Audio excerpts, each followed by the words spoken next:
Recipes for beer soups can be found in a number of German cookbooks from the 16th to the 19th centuries, but the tradition probably goes back longer, at least to the Middle Ages.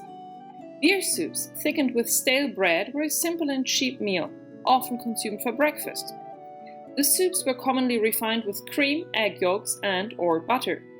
I chose a recipe from the 16th century from the Neuw Kreuterbuch, the New Book of Herbs, by Jacobus Theodorus from 1588 that adds spices such as cinnamon and saffron as well and attributes healing properties to it, which are beneficial to the convalescence of the sick.